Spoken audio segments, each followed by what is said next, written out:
Palagyan na rin natin ng pipino. May sili na rin siya, ma'am. Tapos yung suka nyo is may sili din.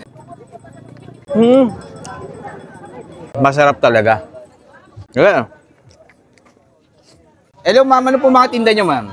Proben, chicken skin, and lumpia tawag. Ito po, ano po ito? Chicken skin po. Okay. So, magkano, ma'am, sa isang ganito, ma'am? Sa isang 20. cup? 20. And then, ito yung Proben. Proben. Para magkaparehas lang sila, ma'am, no? Hindi naman po kasi ano to eh. Ito may laman, no? Opo. Ito yung purong balat talaga. Opo. Tapos ito, ano rin? At 20. 20, mas maliit siya na Opo. serving. Tapos meron din kayong paubos na, mama. Mukhang malakas Opo. Shanghai. Tsaka ito, Toge. Toge. Mukhang Paubos na rin. Ma'am, oh. Ano yun, nakakailang kayo, ma'am, na ganyan? Minsan po nakaka 20 kilos. 20 kilos. 15 kilos na. Pinakamabenta nyo, ma'am, ano? Chicken skin. Chicken skin. Pares minsan. Hindi naman pares po. Dahil yung pinakamabenta nyo, ma'am, chicken skin, order ako ng Proben. Opo. So, ganito, ma'am, 50 to. Opo. Ang sausawan nyo is suka. Opo. Ayun. May pipino, tapos sili, sibuyas. Solid din, oh. May Opo. pipino, may sili. Ma'am, tanong ko lang, ma'am. Anong oras po kayo nag-open? Minsan po, alas 2, nandito na kami. Alas 2. Ano pangalan nito, ma'am? Parang walang pangalan, eh. Nora Food Corner. Nora Food Corner. Ayan, hanapin nyo lang si ma'am. Ayan. Ma'am, ilang taong ka na, ma'am? Pwede matanong? 54. 54. Ayan, batang-bata pa si ma'am. 54 pa lang. And then, ma'am, Lunes, sarado rin kayo? Opo. Ano lang, Tuesday to Sunday lang? Opo, Ayun. opo. Isa rin ba kayo sa mga nauna dito, ma'am, na nagtitinda? Opo. Anong year kayo nag-start dito? Anong year yun? Mga 2000... 21 din ba kayo, ma'am? Yung nag-umpisa to? Opo, yung umpisa dito. Tas nagsara. Nung nagsara to, ma'am, saan kayo pumesto? May na po to, may mga ka-branch na po to. 3 na yung branch nito. 3 na. Maduya, tapos... Kayo, ma'am, si Ma'am Nora, kayo? Opo. Ayun, grabe, ma'am, oh. 3 branch na pala to.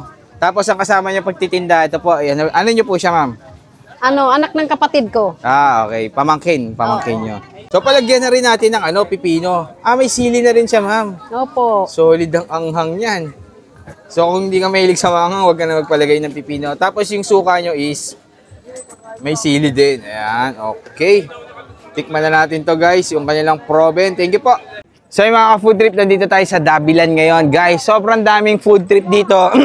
And isa sa napili natin dito, yung kay Ate Nora's Corner. Ayan, yung kanyang mga chicken skin, Proben, merong lumpiang Shanghai, may toge, ang dami. So, syempre, medyo bumaba yung cholesterol natin. Uupak tayo ng ayan. Baba na tayo ng mga konting pampataas. Ayan. Pero, lang, eat moderately lang. Ayan. Tikim-tikim lang. So, na pala, naka-3 branch na pala si Mother. Grabe, no? Ano yan, franchise ba yan, ma'am? Or pina-franchise nila? Ibig sabihin, masarap talaga to. Pina-franchise, tikman ko nga. Grabe. Totoo. Ba't ganun kasarap? Sarap, no? Solid dun, ah. Parang hindi karugtong ng puwet. Ang sarap nga po. Sarap ilagay. Ano to, kanina ko pa nilagyan ng suka.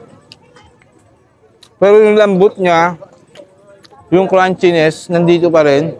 50 pesos po. Panalo to, guys.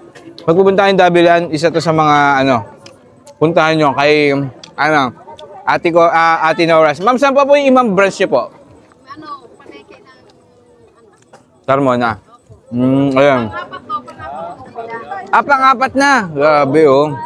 Solid. Ibig sabihin talaga, masarap talaga. Pero ako natikman ko, guys. Mauubos ko na naman. Ano ba yung mga pagkain dito sa Dabilan? Ang sasarap. Tikim-tikim lang sana eh. Pero, wala. Ang sarap na ito. Dali na kayo. Nora's Corner. Ayan, solid. Proben, chicken skin. Ang dami nilang pagpipilian dito. Panalo lahat, guys.